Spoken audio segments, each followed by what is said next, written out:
Hello,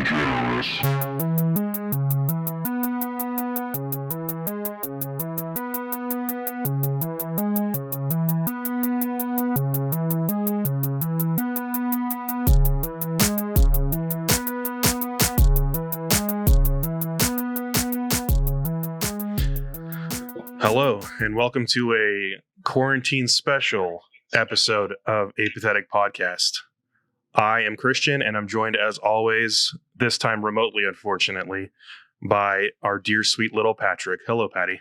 What's up, YouTube? At Scented Gladbag on Twitter.com. Make sure to follow at Scented Gladbag on Twitter. Most popular account on Twitter, most followed account on Twitter, biggest account ever to be on Twitter, strongest army, most talked about Twitter account in the history of Twitter, at Scented Gladbag on Twitter.com. Follow at Scented Gladbag on Twitter. And please go ahead and unfollow at Scented Gladbag on Twitter.com. Thank you. And so thanks for that introduction, Pat. Your introductions are always super special. But today we are joined by a very interesting character. I've had the pleasure of binging through all of his content recently, and it's been super entertaining. But he's known Pat for a long time. We've just met recently, but he's known Pat for a long time.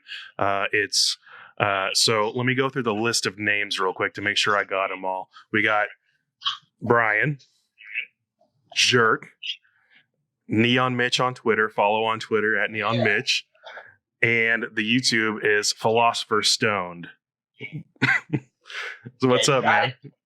Not much, man. Not much. I'm happy to guest watching the episodes as Pat has tweeted about them, and especially since he is the most popular, most important, most iconic, epic, amazing Twitter account of all time. Thank you. I mean, I think you've been led to believe that. I'm not sure. We need to check the sources on that one. No.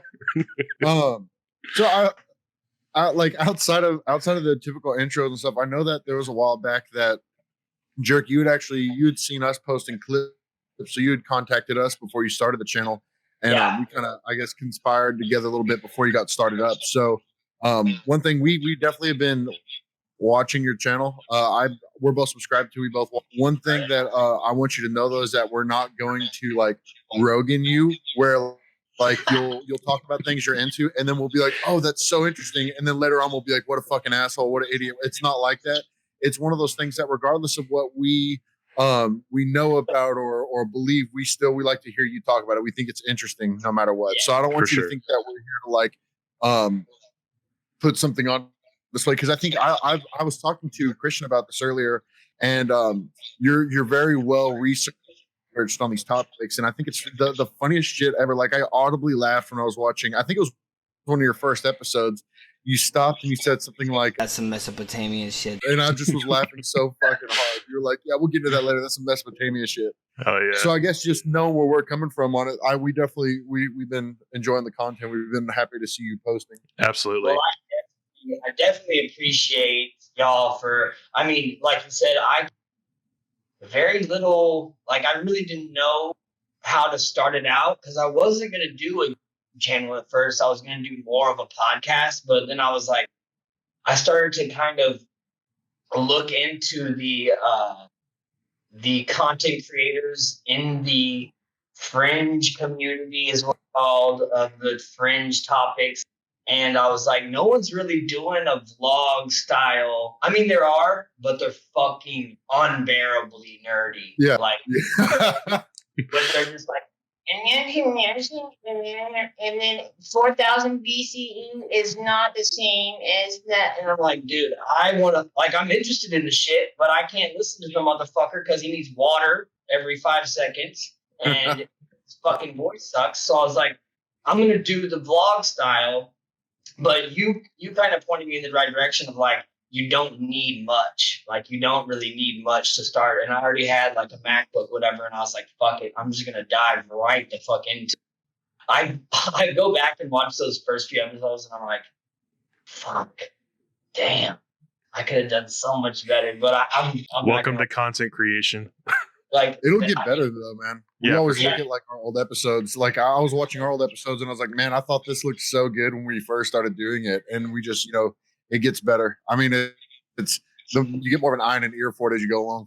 For sure. Christian does all the work, so I can't say shit. Goddamn right. At first, I was just recording, and going back and doing hours of editing.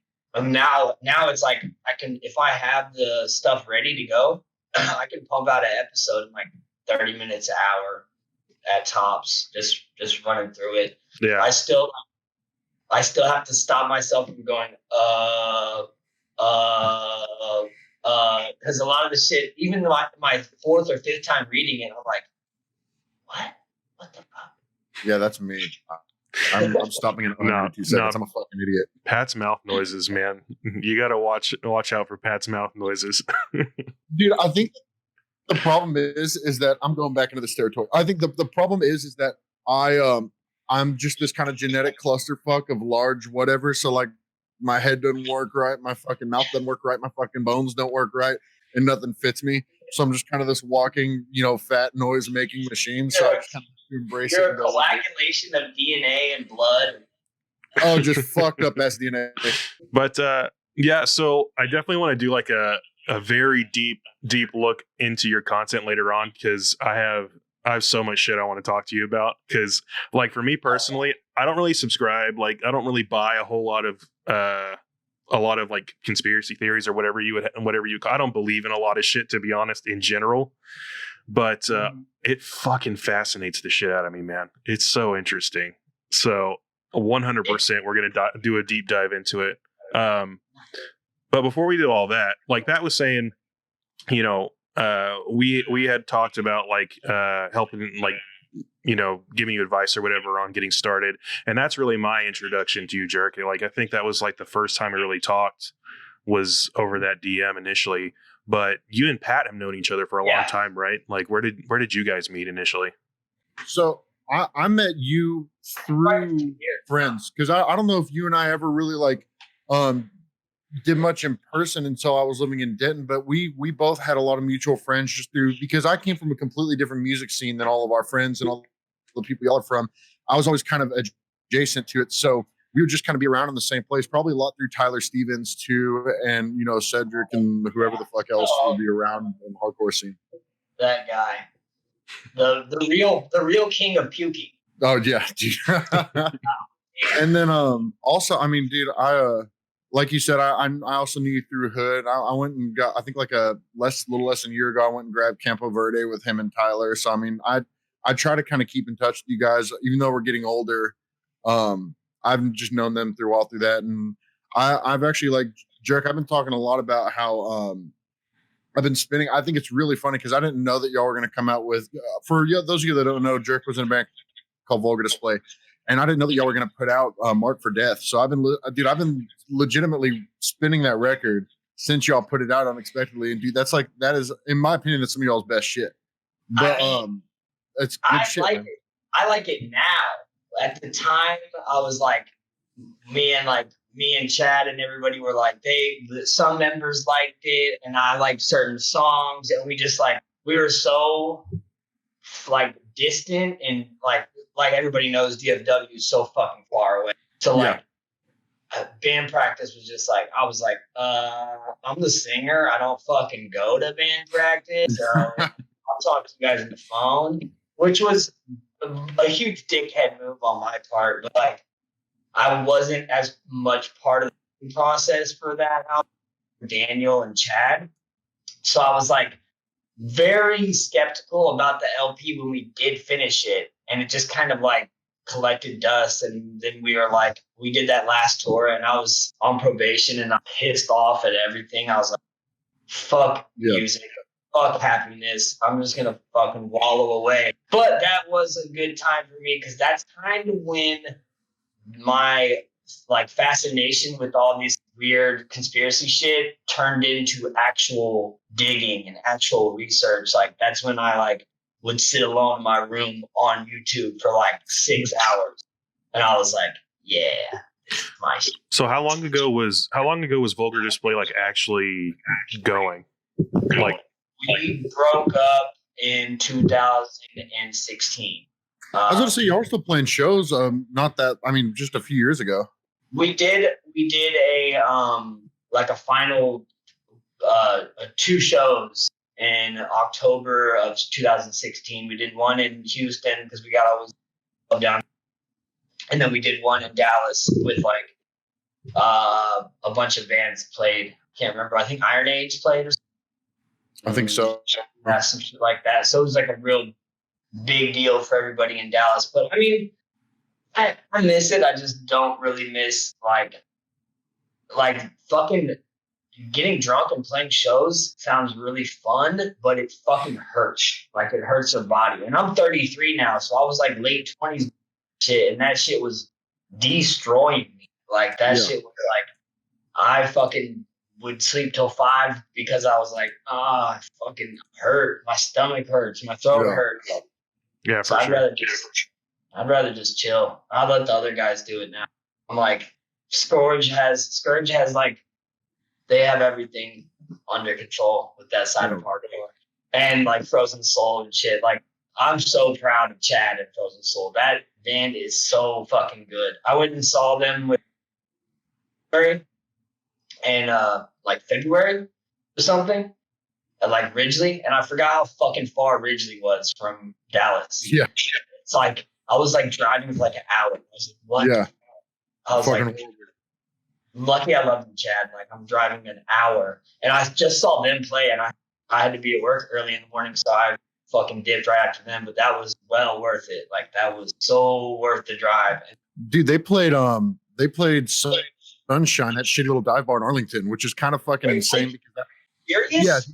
Yeah, and I mean Sunshine, for anyone that might listen to this and doesn't know, Sunshine is the size of this fucking bedroom. Dude, if not smaller. Yeah, it's a fucking tiny ass bar, and like that's my favorite bar to go to because there's like a 70% chance you'll see a fight between some old people there. But yeah, Frozen Soul played there like a couple months ago, dude. Wow. Can you still smoke inside? Okay, so here's the thing. So you remember? Right? Did you ever go to Tonstoffel right across? I don't think so.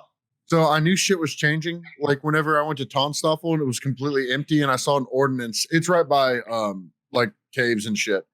And I saw an ordinance that was like no more smoking inside, and nobody went there. And so I don't know if caves, because I don't drink anymore. So I don't know if caves or Sunshine allows it anymore. So, but like that will hands down kill those last bars because dude, that's the best thing. Go to a bar, drinking beer and smoking. Yeah. Being able to smoke a cigarette inside, because if it was like fucking cold outside or super hot, you're like, I want to sit here with my cold drink and smoke my nicely produced cigarette. Dude, that's half the reason we used to go eat at that Denny's up in Euless or whatever. Pat, you know what I'm talking about, off of 183? No, I remember that one. Yeah, I remember that one you were talking about because it had a smoking section way later than anywhere else had a smoking section. This would have been like 2013. It still had a smoking section, so we would absolutely go there and just eat fucking waffles and smoke cigarettes.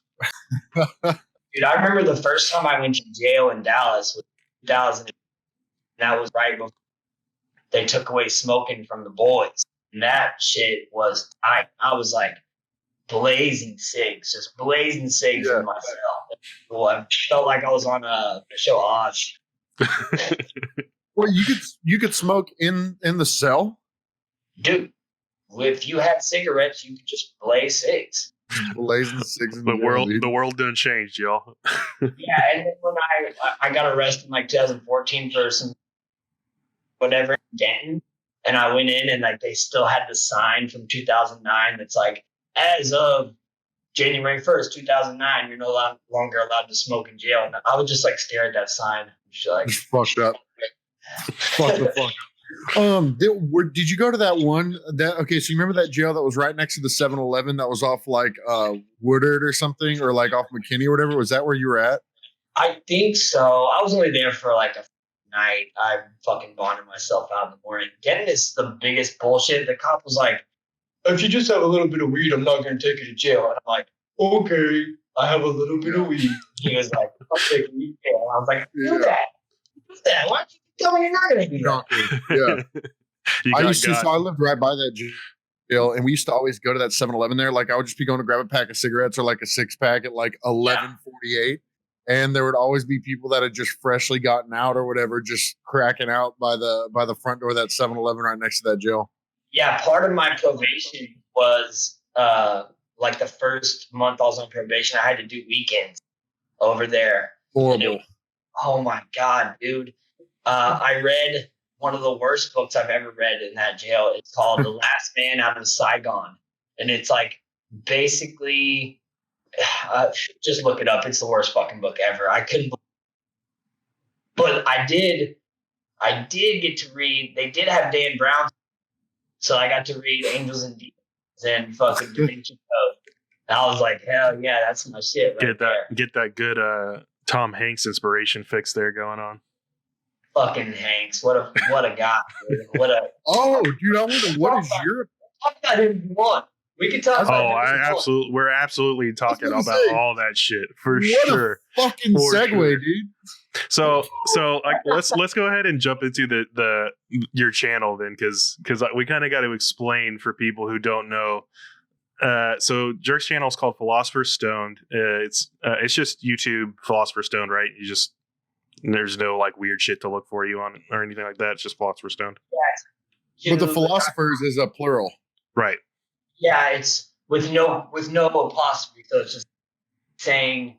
It's like it's a play on words. Yeah, right. Yeah, it's like I'm kind of saying like, because the word stone doesn't necessarily mean high. Like there's like you can get stoned from nature. Like sometimes people will be like, I'm fishing and when I caught my fish, it felt like I got stoned, like runner's high type shit. Right. So it's like all the philosophy of the world is kind of, I take it like that. I take it as smoking a giant blunt or something like that. It's like it transcends your thinking to another way, if that makes sense. Yeah, for sure. Yeah, the way that I like think about your channel or would describe your content is it's like if you've ever gotten high with your friends or really just sat around with your friends and you have the one guy that's sitting there and is like, dude, I just heard some crazy shit. Yeah. That's what it's like. It's like the guy was like sitting there and he's like, he has like some revelation like every time he right. But it's good stuff, dude. It's like, because I can't say it's just like straight up conspiracy stuff either, because a lot of it's like history. It's a lot of like a combination of all those things, I guess.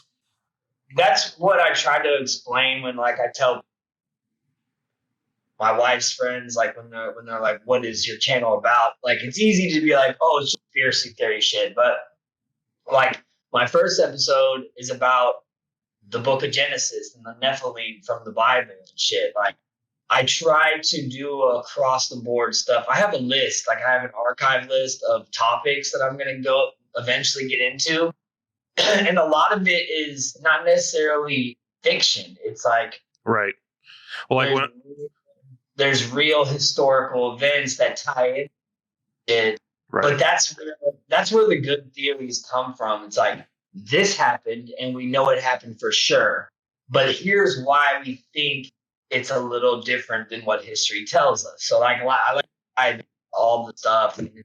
It gets overwhelming because there's so many avenues you can take on each fucking thing where I'm just like, oh my God. Like when I did the reptilians episode, if you reptilian, you will not have a good time. Like you're not going to have fun.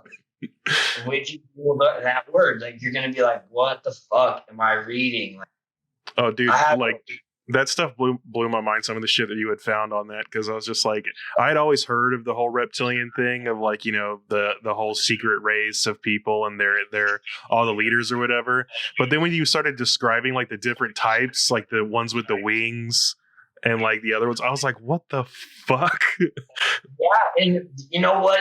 Another so I'll just throw it in there. The winged thing, the dragon reptilians, that comes from the Hopi tribe, the Indian tribe, and they're like, that's the Indian tribe that's really known for their knowledge of the stars and like astronomy and stuff, which is way before their time.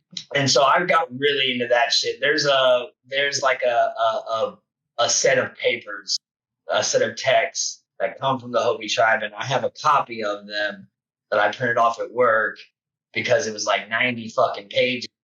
and I've been studying them. I'm like become a fucking expert on them because it's fucking cool. It's basically fucking Star Wars. It's straight up. It's minus all the incest and shit and weird like love connection. It's fucking Star Wars. It's fucking the deep lore. What I find interesting about that type of thing is, so I don't know if you've ever watched any episode of the podcast that Christian and I do, but there's me. I'm the scatterbrain one, and he's put together. So one thing that you two do well is, say I was to try to make a channel out of something like your topics. I especially getting into something that sounds crazy like reptilian.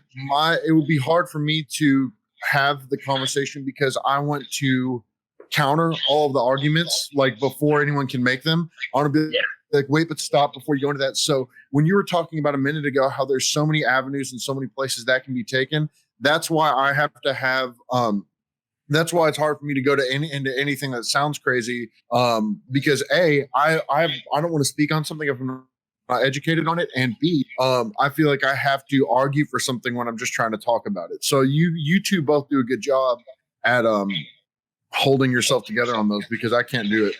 I really, because I'm an opinionated motherfucker, shitload of opinions about everything I talk, but I try to hold them back so the viewer can be like, okay, I didn't get a biased information log. Like I'm not giving you like my opinion. There's definitely some aliens exist. Like there's some species that I've looked into and I'm fucking bullshit. If that motherfucker runs up on me, I would beat the shit out of that alien. That's not even that alien. Yeah, and that's what, like, when I watch your stuff, that's how I feel. Is like, I've seen a lot of other conspiracy stuff because, like I said, I find that stuff kind of interesting. So I've looked into some of it before and watched other channels, and I feel like a lot of it is like they do a lot of like trying to convince you that shit's real. You know what I'm saying? Like they do. That's what I'm talking about. Yeah, exactly. They do a lot of like 100% the Annunaki were aliens that created the world and shit like that. Yeah. And I feel like you don't do that. You just kind of lay it out. You know what I mean? And a lot of the channels, a lot of like the content producers, content creators, shit are like super fucking serious. They're like the whole Gaia network. They're like, and this is what's gonna happen. We're gonna have a great awakening, and that's what's gonna happen. Trust the creators. Do this. It's like, first off, your nerdy ass ain't gonna fucking shit with that fucked up haircut. You ain't telling me. You know what I'm saying? You ain't telling me. Yeah. But yeah, I try to keep it light. Like I try to keep it not that serious. So it's like you can, if you're not a conspiracy theorist or if you don't even, because a lot of people will be like, you're either a conspiracy person or you're a skeptic. You don't. I like to be right in the middle. Like you can.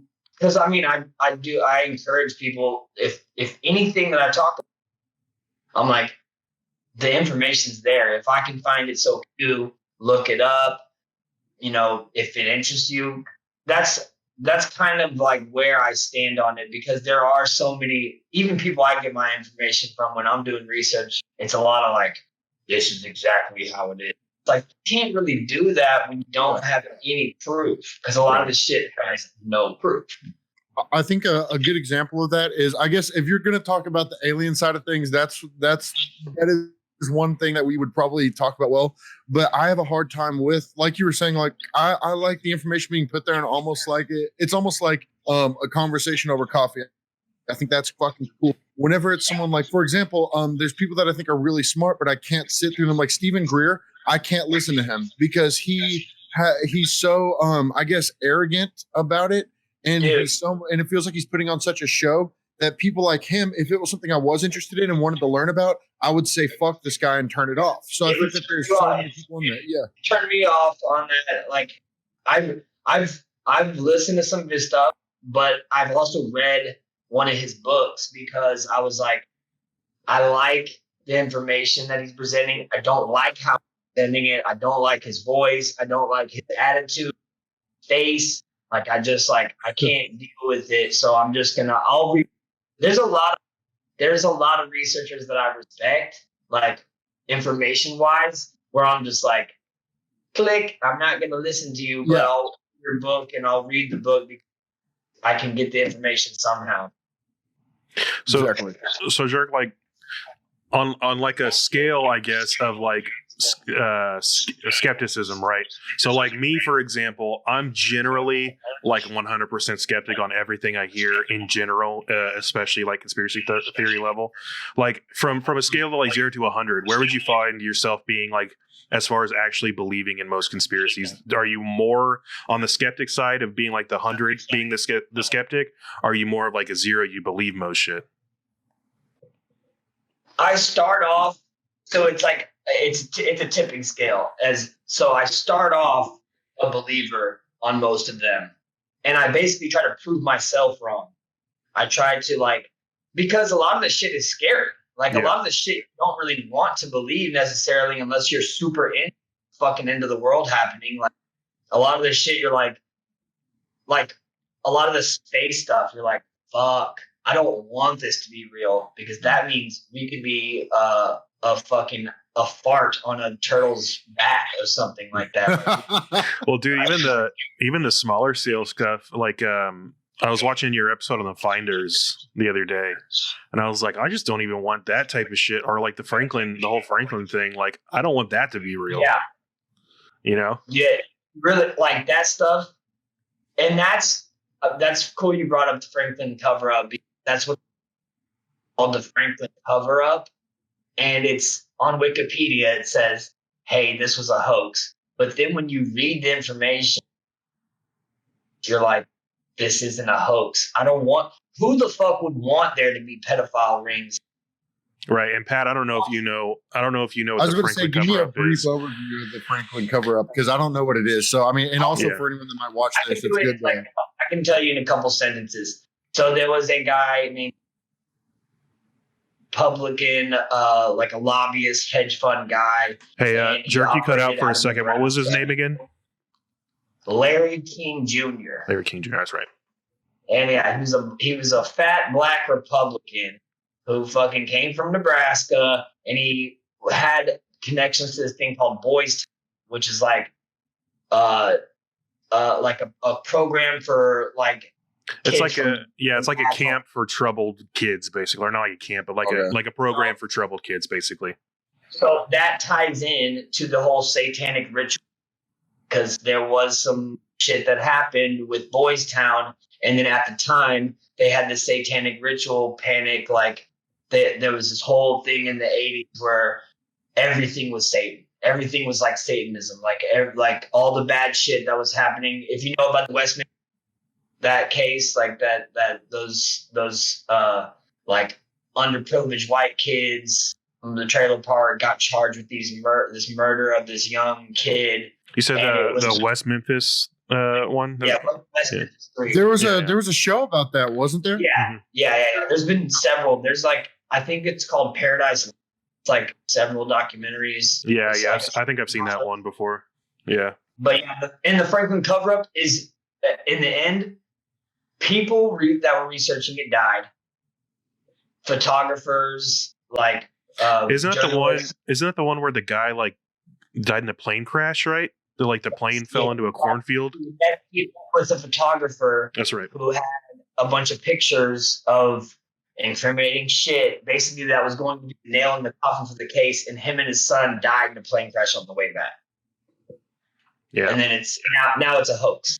Right. It's like, that's not a fucking hoax, man. There's like, if it smells like shit, it's probably shit. You know what I mean? Like it's like you can't really get around it. And that's like the darker side of shit where you're like, I don't want this to be like, I want someone like in my field to come out and be like, all right, guys, we know that there's fucking fucked up shit happening in Hollywood, but it ain't this. You know what I'm saying? It's not this. It's less malicious, and it's more. It's lighter than what we're being told. But time and time again, I would get stuck, and I'm like, fuck. Yeah, dude. Like I get so intimidated when I watch like did you ever see what is it? Is a Well Kept Secret is what the documentary is called? Open Secret. Open Secret. Like, Yeah. dude, when I watch stuff like that, I get so intimidated, man. Like, I get so nervous about shit in general because, like, that shit fucks with me a little bit.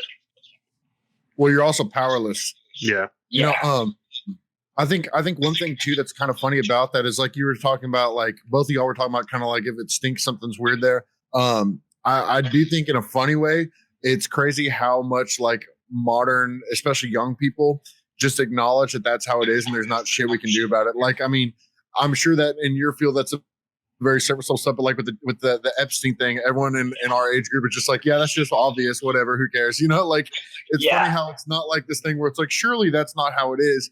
Everybody just kind of is like, yeah, obviously, who cares? On with it. Yeah, everyone's full of shit. Rich people are crazy. Let's on with it. Like, yeah, the whole fuck the 1% thing is so easy to get behind shit like that. Yeah, for sure.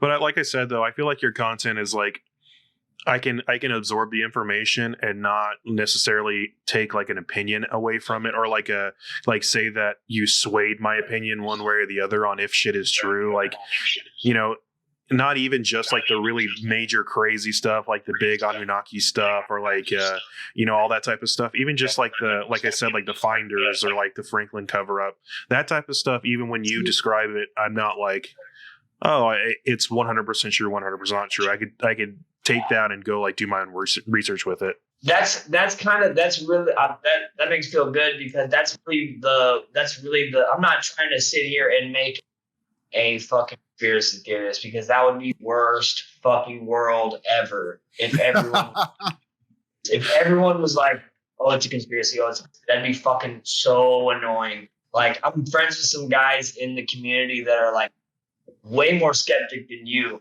Like, they're like, they don't believe shit unless it's like right in front of their face, proven.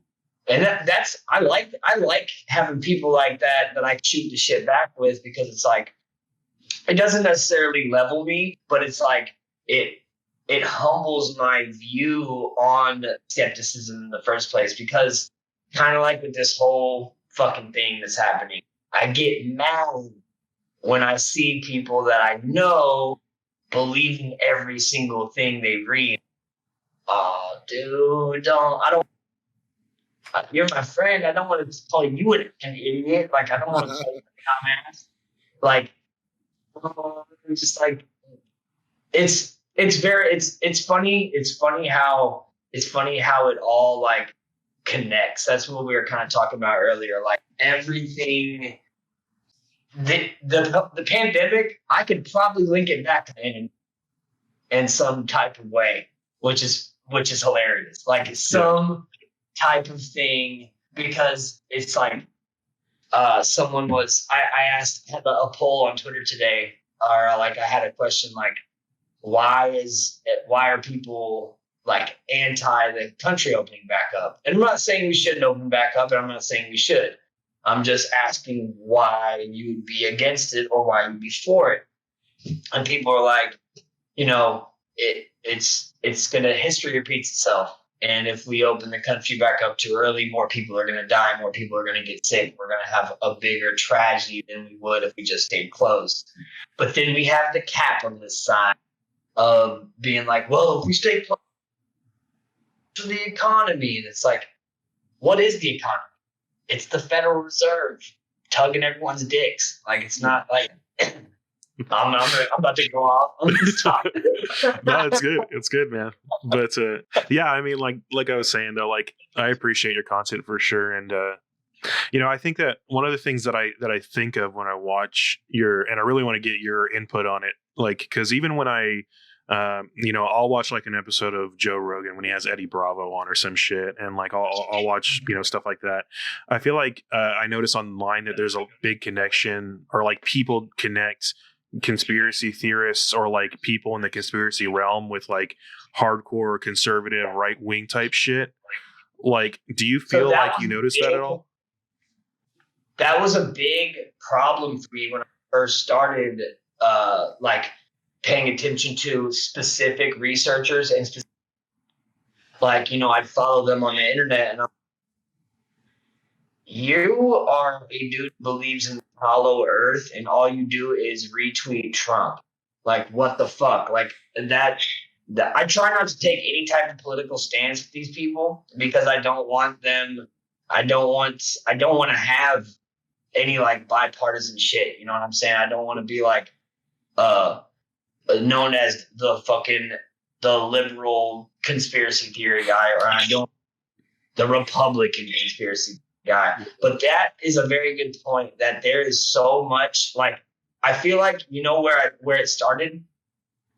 So UFO people are usually like anti-government with everything, Right? Like from the original conspiracy theorist is named Bill Cooper. He was like active in the 70s and 80s, like had gone through mind control of the government. Like he was the real deal. And I'm pretty sure he died with the shootout with the cops, which makes it even more of the real. He kind of made it like if you buy into any conspiracy, you're going to be anti-government, and then as soon as Trump made Space Force, it's like the whole community flipped and then split up. It's like you got the guys who are like me who don't really do the politics. Like we don't do the right or left stuff. And then you have the UFO. It's like super Republican, like to the point where you're just like, I'm not even gonna fucking pay attention to you anymore, dude, because you're like, it doesn't make sense for you to be super Republican. It just doesn't make any sense. You're kind of shitting on the legacies of like, and the past conspiracy theorists who are like, hey, the government's lying to you, and then now they're like, oh, but we got a space force, man, and we're going to go to space with our army guns, and we're going to fight the aliens. Do you know what blows my mind about that, man, is like I have a really good example. So there's a guy I work with named, well, I don't want to say his name, but he is a very intelligent guy, and he is a big time, he's a hardcore Republican, and he's a big time Trump supporter. But he's also a very interesting person to talk to about conspiracies. And that's in every aspect. I was about to say, Jerk, I would love to hear the two of you talk. And me and him, we have these conversations all the time. And he's actually really good. There's no getting mad. There's no stupid shit. We legitimately have a conversation where we bounce off of each other.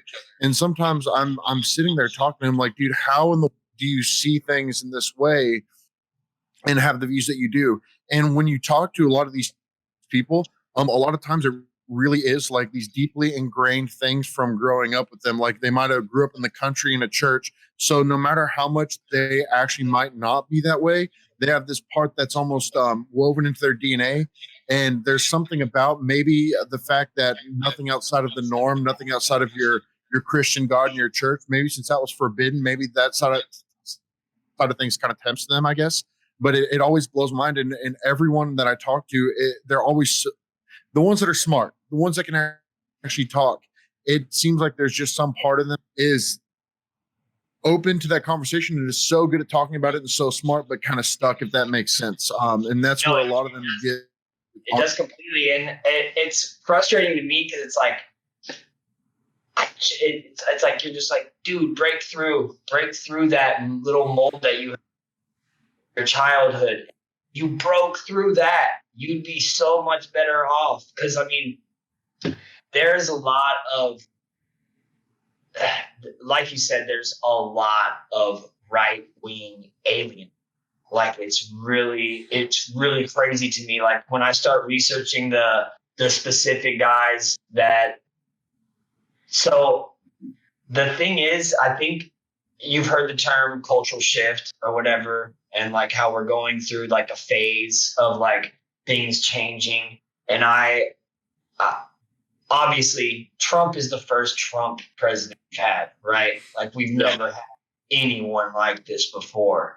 Yeah. So I think that plays in to the anti-government thing. Is a lot of these guys will be like, Trump is like, when the whole argument when he got elected, why is he running for president? He's not a politician. And then the guy's like, well, that's what we need. We need politicians, because politicians are liars. Yeah. Like, Right. so that makes sense. That's easy for them to go with that because they're like, oh, he's not a politician. He's not like Bush. He's not like the rest of them. He's not like Obama. He's not going to be one or the other. He's Trump. He's not right or left. He's Trump. And it's like, all right, man. I'll just let you get proven wrong, which I've seen. Yeah. I also want to say that I've seen it's been 4 years. I've seen people that were on that right side not necessarily go left, but change. They're like, oh shit. Right. That wall was never built, and we don't have a military thing. So what's going on? On top of that, though, is a lot of them can argue their way. Not argue. I don't want to say argue. A lot of them can talk or rationalize anything. So they get, and I don't want to say, and I'm not saying that they're stupid or they don't know what they're saying, but they have, like, for every counter argument to something that's logical, they can take 10 layers deep of that and make it and just normalize it completely. And it's like, for a person, like, say you took a brand new, like an adult that just has a baby brain and set them there, that has no other bias, it would be so easy for them to be like, you know what? Yeah, you're right. But that's kind of why too, is that they're very good. And I don't want to say they're like marginalize a group of people, but I'm saying people that have that mentality tend to be really good. Like, they should be attorneys because they can argue or make a point for literally anything. Like, one day I was like, all right, convince me about a mythical creature being real.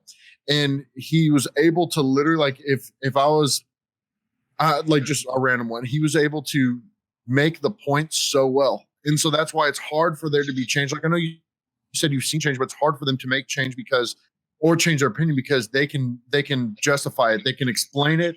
They can argue their way out of any hole that opposes it. It's like having, I don't know if y'all have ever worked at a restaurant and the general manager is just like a circle talker where you ask your manager something, doesn't answer. He just talks around your question. Right. That's how a lot of them talk. And it's so fucking frustrating to ask them anything because they're like, even if I ask him a direct question, they're just going to give me a bunch of bullshit that kind of, a lot of them have agendas to push, like their own little thing. Like, I guess my agenda would be, if I was going to pick one, it's the Sumerian mythological stuff. That's like my thing. Like, that's the thing that I like. I get like giddy and happy when I'm like researching fucking God, the God of weather and storm.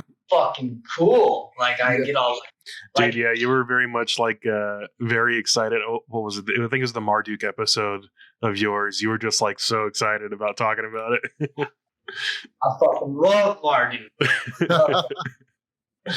But yeah, like, if I was going to be more of a figurehead for like if for like a bigger channel, like a bigger like Coast to Coast or something, like, or Gaia or something,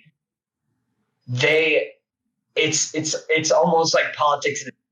They get, and somehow they on an avenue or own agenda of stuff they're trying to push. And it's almost, this is why people get turned off to this shit.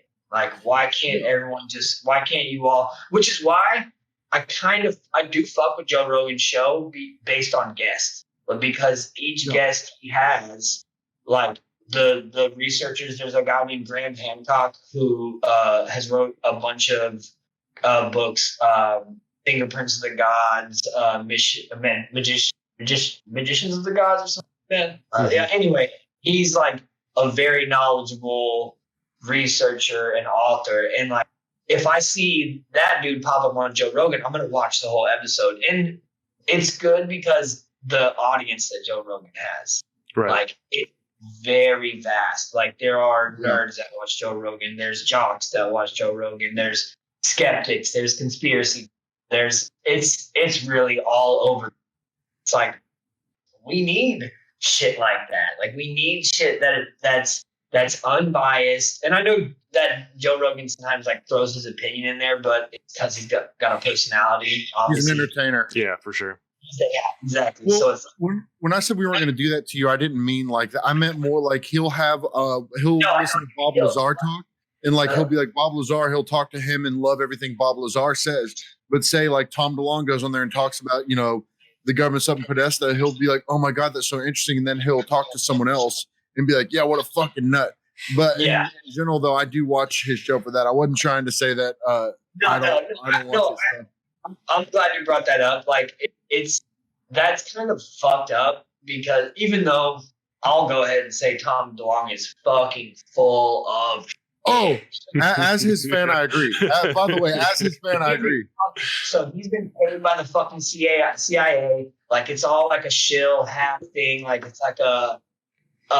I could get into it. He's probably been chipped or mind controlled somehow. Like you don't see Mark Hoppus acting a fool. You know what I'm saying? You should look at, there's videos that talk about the shift in the way that he talks as a person and the way that he even looks. And that comes out of my fandom. Like I can look at that without a bias. Yeah. That shit's insane. Yeah. Like I anytime something comes out like that, like, oh, we've got the whole Bob Lazar thing, like when I think it resurfaced this past year, like it came back again because like that documentary came out or whatever. Yeah, because the documentary, everyone started talking about Bob Lazar again, which they do every few years. Yeah, that's been a name. Bob Lazar's been a name. Like I remember, so my dad was into conspiracies, kind of.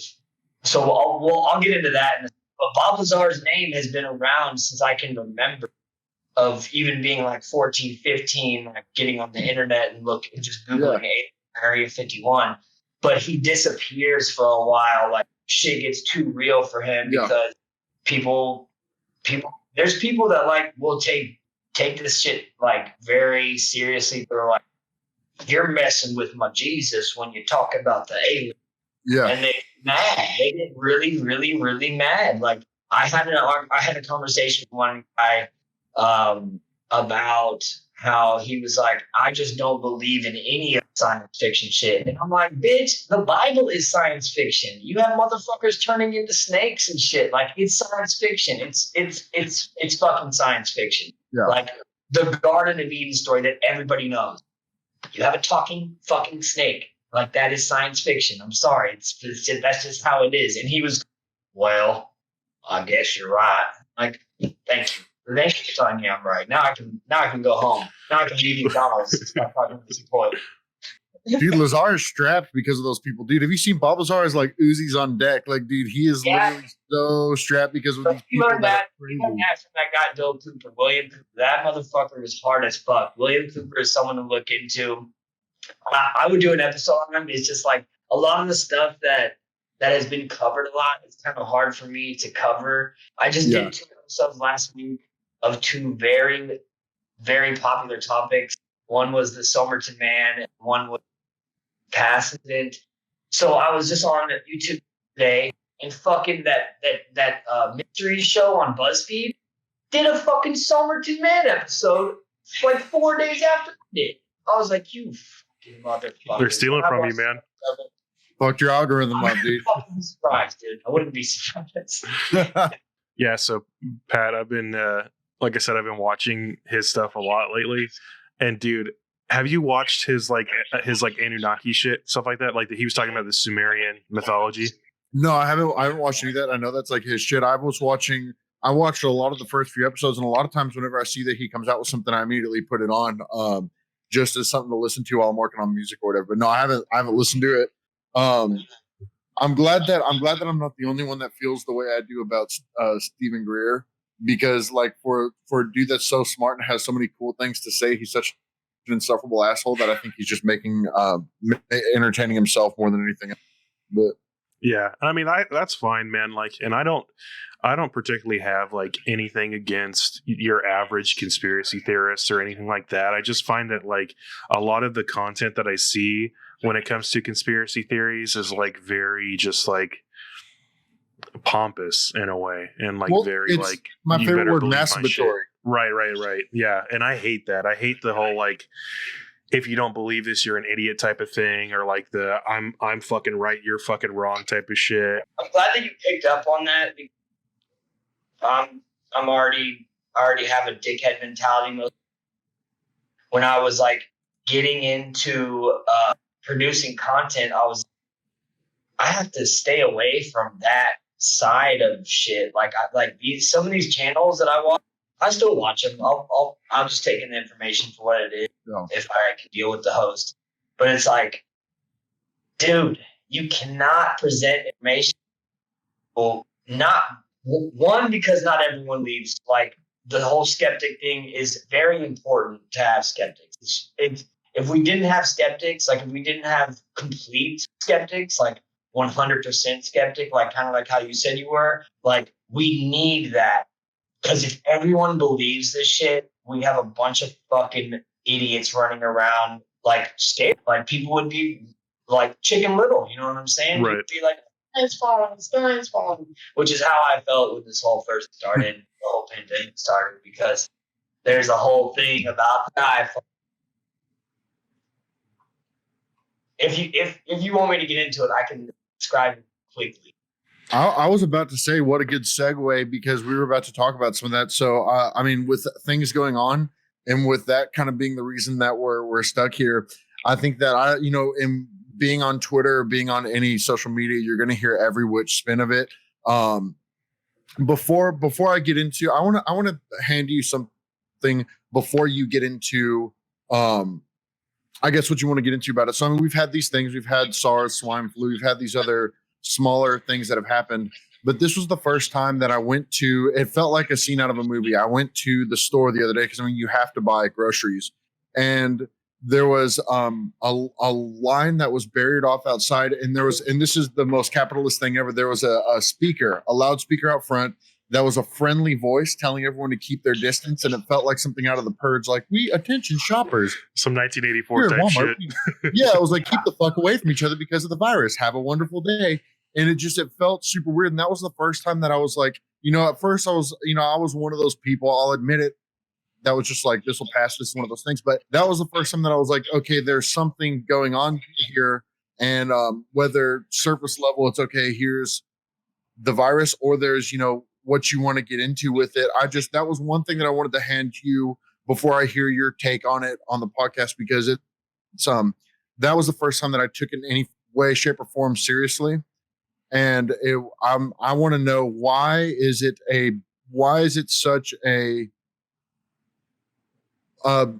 thing that disrupts society as opposed to the other things?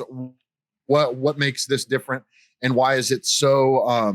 Because I mean, obviously, people dying from it.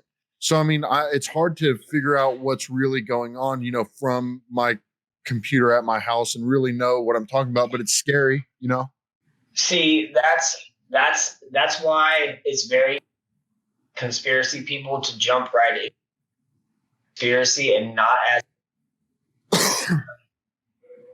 you also have to take in the fact the state of people as a mass right now in modern times are probably the dumbest, most gullible, also the most scared and vulnerable that we've ever been as a society. Like the whole vaccination, like the whole Bill Gates vaccine. It's very easy to be like, that's evil, because Bill Gates is not a person who should have a vaccine. Fucking computer guy. It's like automatically you're like, doesn't sound right. So it's very easy for any type of conspiracy person to jump in. This isn't what it is. This is not what we're being told is happening. Like, what we're being told, there's something more to it. There's some more sinister money, or if it has to do with the QAnon thing, which I don't buy into at all. That with the is 4chan thing? That, dude, that is so that time and time again, it's like they do these drops, right? These Q drops. And it's like almost, if you've ever played like Fallout or something like that, it's almost as if it's just really, really advanced AI producing propaganda for conspiracy. Like it's producing artificial. It's like the thing I was saying earlier about a general manager talks in circles. Q talks in circles. He's just like, the Great Awakening is coming. One world. It's like, dude, that's a really good way to scare everybody. Like it's a lot of like the main thing about this pandemic that scares me is how fearful and how hysteric everybody acted as soon as it happened. Like buying up all the toilet paper, buying up all the like yelling at people to get away from the store. Like it's like you're putting people the way American media handles things is never going to be straightforward. Like I tried to like relate it to that movie Idiocracy. Have y'all seen that? Oh, dude, yeah, I relate everything going on. I was telling my friend at work, I was like, yeah, man, we might as well go ahead and get the electrolytes for the crops ready and shit. And I'm like, Brondo's got what plants crave. It's got electrolytes. It's worse than that, in my opinion. Like, Idiocracy kind of seems better, like, than what's going on right now, because this is like the time before Idiocracy. It's like what leads up to that type of society happening. It's like everyone is scared. Everyone is like unless you're an essential worker, aren't working, like you might have lost your job, because I know they did a bunch of layoffs, and it's like it's everything that the surrounding this pandemic has created more fear and more panic. It's nothing that's getting one feel better. Last night they in Dallas County, maybe in Fort Worth or everywhere else in DFW, I'm not sure. You have to wear a mask at certain stores, like in public stores. You have to wear a mask. I had a friend this morning who had the cops called on him. Was it Riley? Yeah. I saw him post about that. Yeah. He literally was harassed by the who weren't wearing masks themselves about getting a ticket possibly for not wearing a mask at Home Depot.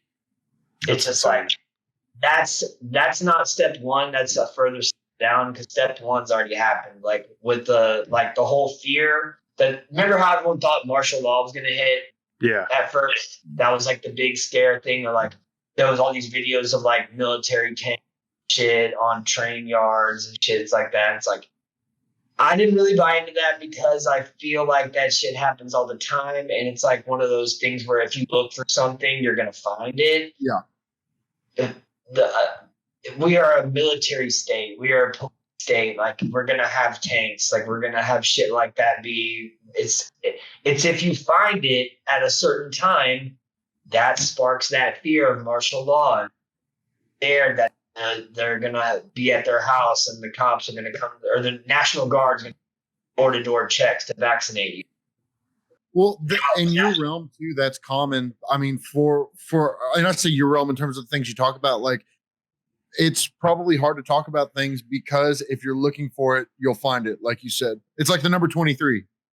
Yeah, it's dude. I mean, there's certain things that I'm like.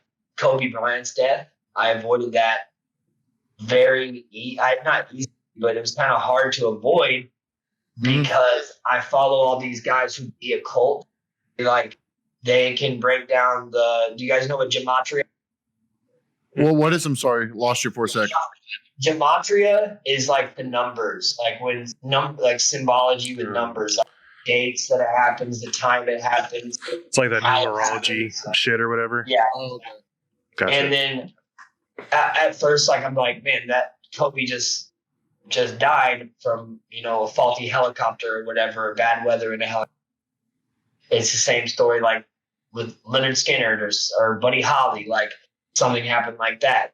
But then I watched these guys break it down to be something more of a ritual type in black magic shit. And you're like, oh fuck, like I didn't want to look for this. And now I found it. And it's like, almost like, I want to be like, are you guys just pushing your de-occulting thing where everything, or are these really, really real synchronicities? Because I don't believe in coincidence anymore. I think everything is like, I use the word synchronicity more than I would ever use coincidence, because it's like, when you look at things from a bird's eye view, and you have all these connections to it, you're like, shit, I can't ignore it. I can't ignore that. I can't brush it off and say it's a coincidence, because it's a synchronization of events. And it's like, it's almost, it relates a lot back to the whole simulation theory. Like The Matrix like is the world everything that has is a been pulled over grid, your eyes everything to is blind you from the in a truth. cube, and it's just like, it works perfectly.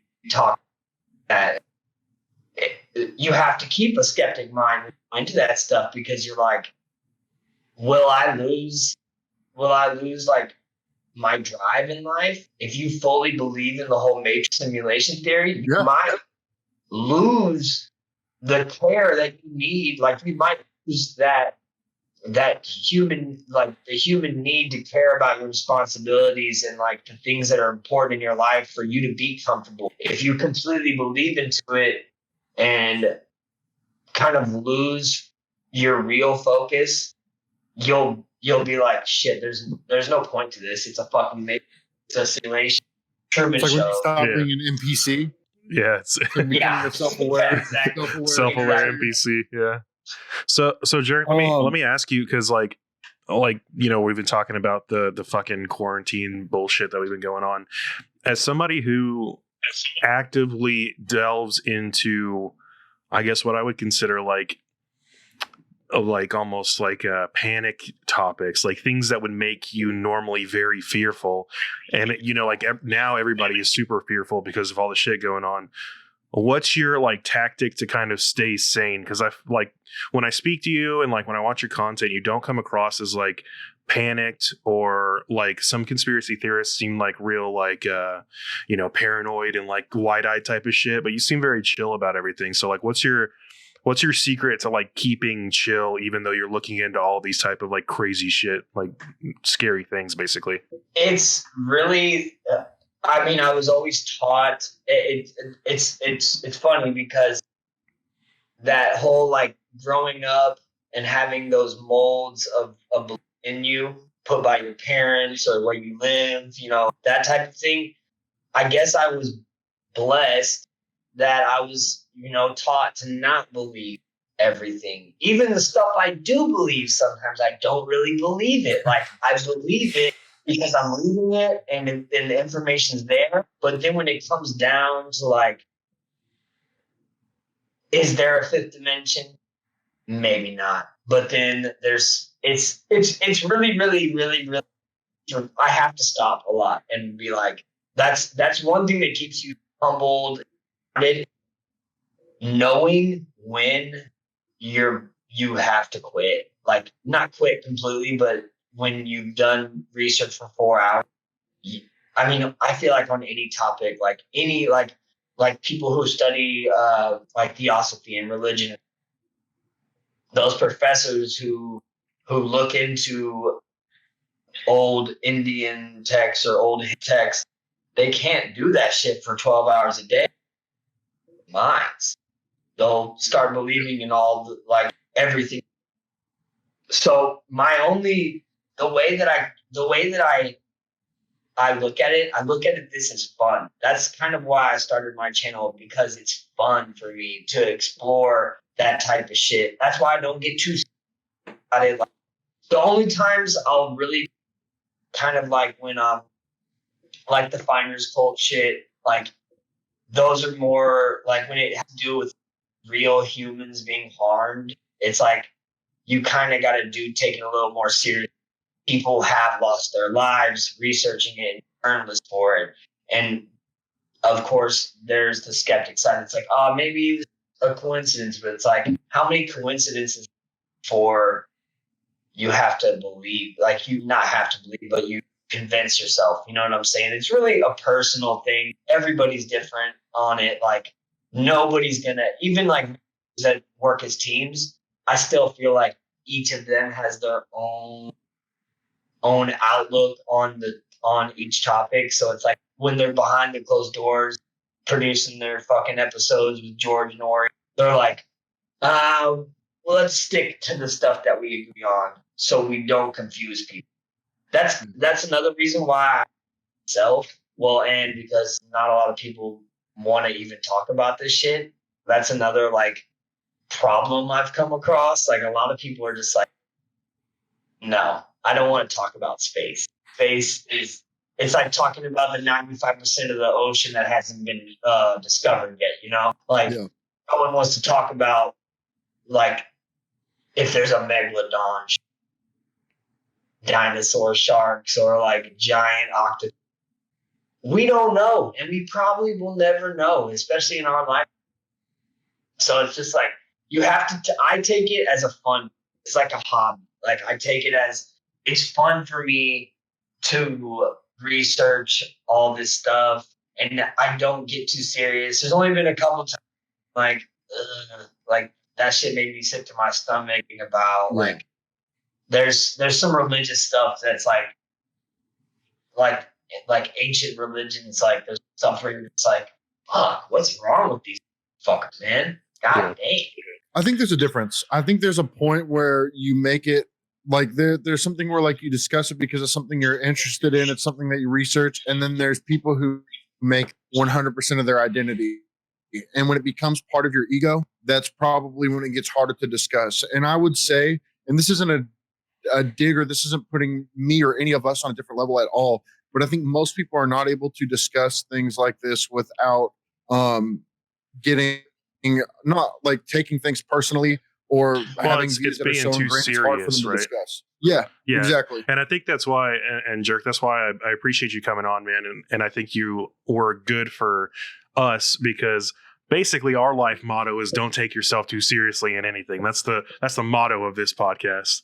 No. I mean, that should be universal, really. That should be in every aspect of everything. People not.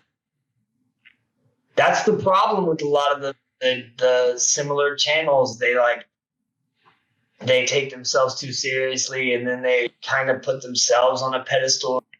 You're just a regular guy with access to the internet. Like, no matter how you spin it. Yeah, I mean, you can process that however you want to. But it's important. I think something that's kind of been lost, and this might be an age of social media thing, makes me sound so boomer, but I think that people have lost the ability to have a conversation without thinking the other person is trying to convince them or make them wrong. I think it's really, most people can't have a talk about things, especially polarizing topics, without getting mad. And so that's kind of what I always try to look for, because at the end of the day, like you said, you're just a guy. And when it becomes part of your ego and existence, and you have to be like fucking like think how I think, it's different. There's no point. At that point, no point in talking about it. If you like, some of the funnier stuff that I've seen is like, obviously the flat earthers are very serious. Very serious.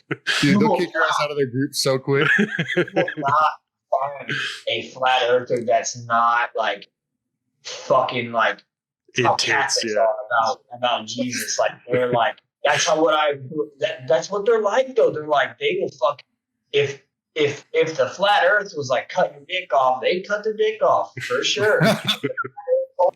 Like that, dude, flat earther people are, I'll go ahead and say it, they're fucking nuts. They're fucking poops.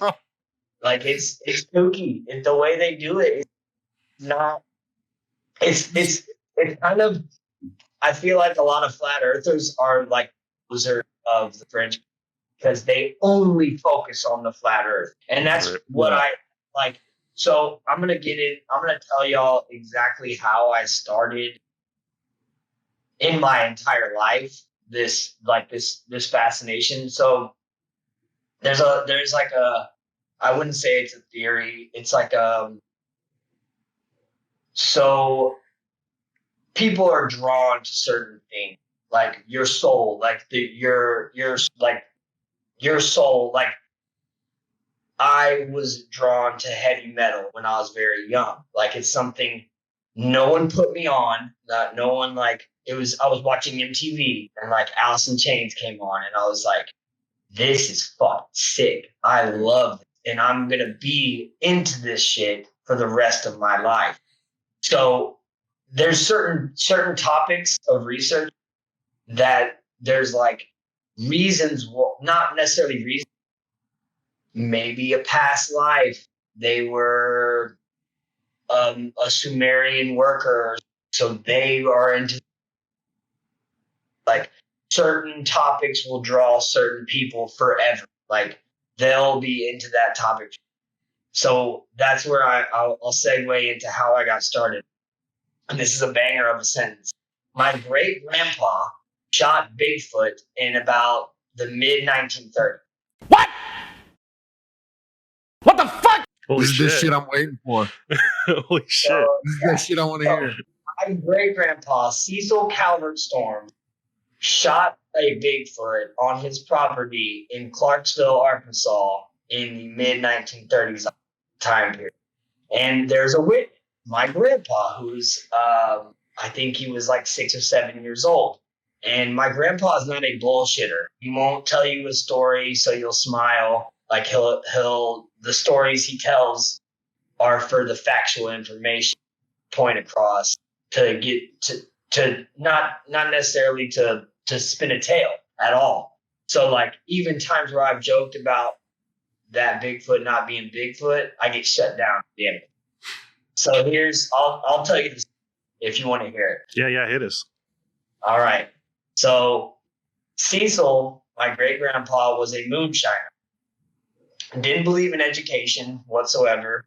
Didn't believe in books. He just believed in moonshine, growing his own food, living off the land, and being left alone. My grandpa was, I think, 5 or 6 years old, and in the middle of the night, he heard one of the calves, one of the baby cows, throwing a fucking tantrum, freaking the fuck out. So this isn't your regular moonshine sleep. Cecil, he tries to wake up his dad, Cecil. Takes him a minute. Cecil gets up and is like, "What the fuck's going on?" My grandpa was like, "Something's going on outside with the calves, with the cows. They're going fucking crazy." And this is the foot of the Ozarks in Arkansas, so there's bears. So he just grabs his double barrel shotgun just to take out whatever the fuck it is. He's not waking up. It's a Sasquatch getting my fucking livestock. He just goes out there and takes care of the problem. So buckshots, 2 of them, hits whatever it is that has. So the first calf was dead with a broken neck and no blood. The second calf was being taken over the fence. So I think they made it over the fence, the Bigfoot and the calf, and that's when Cecil fired 2 shots. And when, not a lot of people hunt bears, I guess. So when you shoot something that big or something that can kill you, you don't approach it right away. Like you don't shoot it and go saying good of strength and swipe your face off. So this is the 1930s. There's street lights or nothing. They call the sheriff deputy to come out with their lanterns and shotguns and to see what he shot. And I'm pretty sure they just figured it was a bear. Well, the sheriffs did, but my great grandpa said it was a man-like figure, a hairy man-like figure holding the calf like over its shoulder. Like bears don't fucking do that. So then they look for the body and all they find is a pile of blood. They do radius searches for the next few days. There's so much blood that whatever it would have died off and pretty close to the land, and they never found it. So that kind of, I guess for me, that instills the fact that they shot a Bigfoot, because the whole thing of Bigfoot being half man, half possible alien, some type, because I don't believe that the big evolution of man, I think completely different genealogy. Like there's a lot of theories that it's like a 5-dimensional being that can move in between the dimensions and whatnot, it's like this is all fun shit, but I got told this story when I was 5 years old. So in 1993, we took a trip to Clarksville, Arkansas to see my great grandpa before he passed away. And so I heard this story first fucking hand on the porch of the cabin where they lived. So like that instantly had me from a very early age. So I was like in grade school, if you mentioned Bigfoot, I told that story to the whole class. Like, my fucking great granddad shot Bigfoot. Like straight up, like every time, like 80 times. So this has always been like the fringe stuff, the Bigfoot stuff, which is definitely what I started with. Like there's not a lot of factual information because Bigfoot's a mythological creature in most histories. It's like the Yeti. They have that in Russia and stuff like that. Have one. Like there's just it's like that's what started me off. Like that's for sure what started me off. Like that I knew then and there when I was like in grade, like first, second grade, like I'm gonna care about Bigfoot forever. Like I'm gonna always want to find him. Like I do catch myself, I like up recent Bigfoot sightings like in the South and see if it's like a 5 hour drive. I'm not scared. I'll go find it. Like my great grandpa was Cecil. He shot him, so maybe we got a grudge. Maybe we need to. Maybe they need to have a conversation with me as part of that bloodline. I don't know. I'm just fucking around. It's in your genetics to be a Bigfoot warrior, I guess. but that's what I'm saying. It's like there's things like that's in my genetics. To research shit like this, to not necessarily research, but to be into it. Like, no, I get it. Yeah, I feel that. And a lot of people got turned off by alien because they use the word alien so fucking much that they're just like the whole memes, like it's aliens, it's aliens, it's aliens.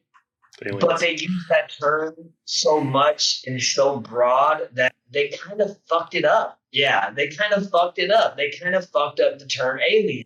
So in the last few years, I've heard a better term, which is ultra terrestrial. That would be like, you can't really explain what it is. Like the orbs and shit that are on video, which is mainly the foot now. It's like all those spacecrafts that you used to hear about that could be hoaxed. Those pilots got good at flying, protected. Now there's just orbs in the sky, which is, when it comes to like the space stuff, it's not that I don't believe. I kind of just believe everything. I'm just like, oh, okay, it's all a possibility. Yeah, just open. You're just like generally open-minded. Yeah, I'm generally open to all the space. Even like there's this fucking guy named Corey Good who claims there's these blue chicken aliens that are coming. And it's like, dude, I'll show you a picture. You'll be like, I would kick the shit out of that blue. There's no way that thing's going to scale. Because when I was growing up, aliens were two types. It was the grays, the little big-headed, Signs movie alien, and fucking xenomorphs. And xenomorphs are fucking scary. Like that, if that's the alien invasion that's gonna happen, we're fucked. We're not gonna live. Like an army of xenomorphs, you're not gonna live through that. We need Terminator to fight that. we will need Skynet to fight the xenomorphs. Well, yeah. And I've listened to all the ones where they talk about them being humans from a parallel timeline and all these things. And I love when it comes to aliens or anything space wise, I love that shit. But I think the way I see it is to believe that none of that is possible is just human arrogance. And in the vast universe, to think that either that we're the only living, this planet, and I think it's whether they're people that look like us, whether they're blobs of bacteria on the ground, whether they're little green men, whatever, it doesn't matter. I think it doesn't have to be something straight out of a movie. I think it would be just human arrogance to think that there's nothing. For sure. I mean, it's like, and that's good. That's good for even skeptics, because a lot of even skeptics are like, well, yeah, I don't believe in all the government conspiracy stuff, but like you said, it'd be human arrogance to think that universe that we're the only reached any type of intellectual advancement. Another thing is a lot of people in my field, I guess, like to believe that all aliens are more advanced than us. Yeah, and that's what I think. I don't believe that. That's what I think, is that it's either like if there's something else, it could be similar to us or less advanced than us. I feel like that's more realistic, in my opinion, at least. Well, and to piggyback on that, it'd also be more realistic if there is a bunch of species, if there is a bunch of different types of terrestrials out there, there would be different levels. Who's to say we're not near the top? Like, we could be near the top on the scale of intelligence or whatever. You know, the technological food be damn near one of the most intelligent. When you say it out loud, you're like, "Fuck." They're all pretty stupid if we're fucking near the top. But well, and that's why I was saying it could be some bacteria on a rock somewhere. You know, like it could be bacteria on a rock that is technically smarter than us. But how would we know that? How would we ever figure that out? That's like there's this term that they called. Yeah, they say the term soft disclosure. So Star Trek, Stargate, Star Wars, that show V. I don't know if y'all remember. There's all this Men in Black. Like there's all this stuff that Hollywood puts out and the media puts out that's kind of giving us a little bit time that it's too unbelievable to fully believe it, but it's giving humans just a little bit of information.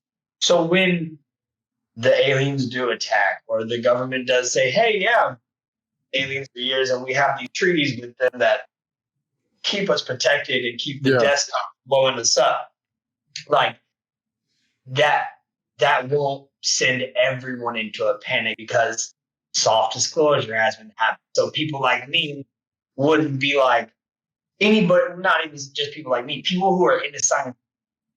Like if a xenomorph did get found, like if there was a very public crash and the media was all TMZ. Yeah. And they find that it's a xenomorph type figure, we're not going to be like we're not going to be running around crazy. Like we're going to be like, hey, fucking James Cameron tried to years ago. I saw, I don't, and you're going to know what I'm talking about. I forget who it was or where it was from or what country it was, but I think there was like an old prime minister of some European country who at an old age was like, oh yeah, by the way, grays exist. And he talked about xenomorphs. You know what I'm talking about? There was like an actual conference where he talked about. Yeah, there's been quite a few of those where it's like, I forgot which guy it was. But it's like deathbed confessions type thing where it's like, oh, at the end, they're just like, fuck it, I'm going to die. And it could be two things. They could be like, haha, I'm going to spin this. Yeah, I'm going to fuck with people. Fucking dying memes right there. Or they could be like, I need to get this off my chest. And it's so hard to figure out which is which because you really don't know. And especially when it comes to any like Vatican related. So there's only 3 city-states left: Washington, D.C., the Vatican, and Inner London, which are all connected. There's these things called ley lines or Nazca lines, where it's like energy lines on the earth that are real. They're lines. That's where Bermuda Triangles is supposedly part of it. Like the weird stuff that happens late. So it's like anything that comes out of the Vatican. Did y'all see that video recently? I was going to do a little mini episode on it. The Pope went and talked and then disappeared. It just disappears. He goes bye-bye. Also juggling taking care of their children. Dude, is it not? He's gone. Oh my god. When he walked away. Like Like just vanished. Like, yes. And there's like 3 different angles. And you're like, what the fuck? Hold on, I'm gonna look this up. Obviously, we have holographic technology now. I think, what was it, like Tupac Yeah, or Tupac something? as the hologram or whatever. Mm-hmm. Yeah. And they were talking about doing Prince, the hologram, Jackson or something. And it's like, but why? Why would the Pope need to be a holograph or a hologram figure for a speech unless something's wrong or something's weird? And I've what's up? Just for the sake of the headline, I love that. That's all I want to say. Just the Pope being a hologram, I just love the headline. yeah, exactly. It's so dope. It is funny, but that's something I'm always going to be into, because the Vatican, they have a library that supposedly that's where the secrets of the world lay. That's where all the answers to everything. It's like the box that you open when you become the Pope or whatever, and it's like the secret of the world. Yeah, the secrets of the world. So it's like, which it's like kind of,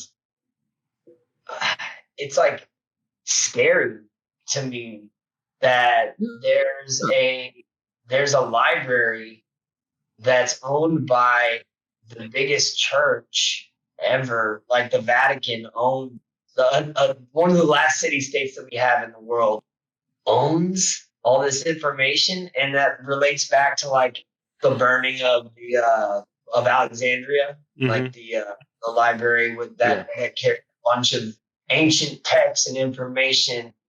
But that I looked into that relating to other things, and it's like every time there's a war, there's a faction or someone that focused on destroying their religious temples or their religious libraries or wherever they have info stored. Those are like the first places that get demolished, fucked up.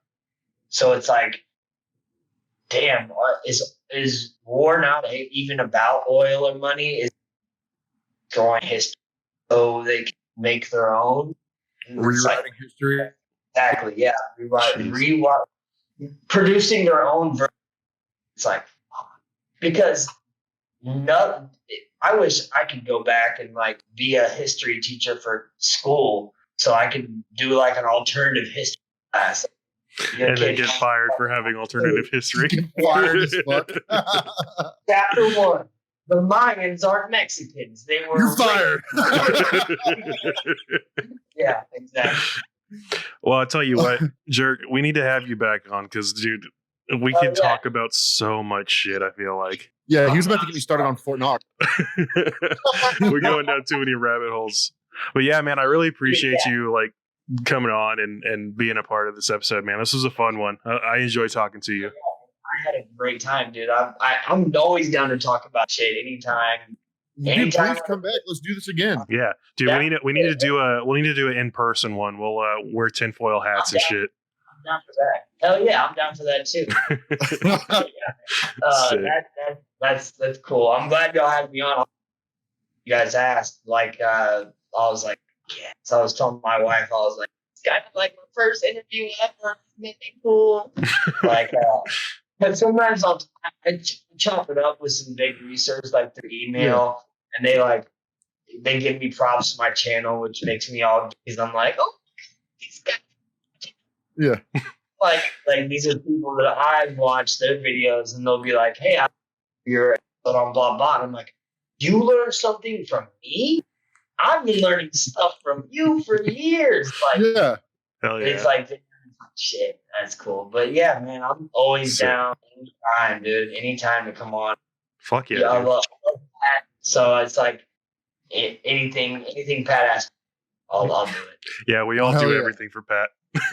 Yeah. Well, dude, I definitely will be keeping up with the channel. We're gonna put your link in the description. Sharing around as usual. I definitely want to do another one of these because I think there'd be a few topics that'd be really fun to talk about. Yeah, we can get like a in together, and like you guys can ask. You'll tell me what you want to talk about, and I'll bring my research because chances are I already have a Google Doc on it. Yeah. Hell yeah. Most likely. Sick. Well, definitely, everybody who's listening, watching, go follow Jerk on everything. It's Philosopher Stoned on YouTube, Neon Mitch at Neon Mitch on Twitter. Do you have anything else like Twitter? Anything else other than Twitter, YouTube? No, just Twitter and YouTube. That's really all I try to keep my social media closed because I don't really want to be all over every fucking Instagram with the shit. Facebook is just weird meme that makes sense and like weird relatives. I don't know. It's not. I was like, I wonder how much traction I'd get if I had like Facebook again. And I was like, I want people from my high school and shit. Fucking like, that's the danger right there. Oh man, like, yeah, I don't want to run into them and then be like, oh, dude, I heard you that. But, I'm good on that, dude. Sick. Yeah, thank you so much for having me, dude. I had a blast. Absolutely, dude. We'll definitely do this again. We'll do crazy stuff. But once again, follow Jerk on Twitter and YouTube, Philosopher Stone on YouTube, at Neon Mitch. Don't follow at Scented Gladbag on Twitter.com.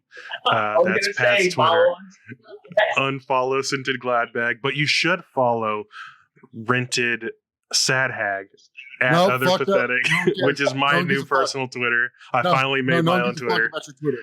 No, this is like a Fox News panel where we're all arguing, and I'm trying to tell you that my Twitter is the best. Fuck you, fuck your Twitter. I wish that one day, whenever I really am the most popular account on Twitter, and you're like, oh, I used to know him. I'll be like, who are you? And you'll be like, please, I'm about to lose everything. Please toss me some clout. I'll be like, no thanks.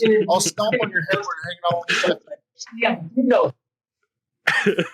All right. Well, don't follow Adson to Gladbag. Follow the podcast at Podpathetic.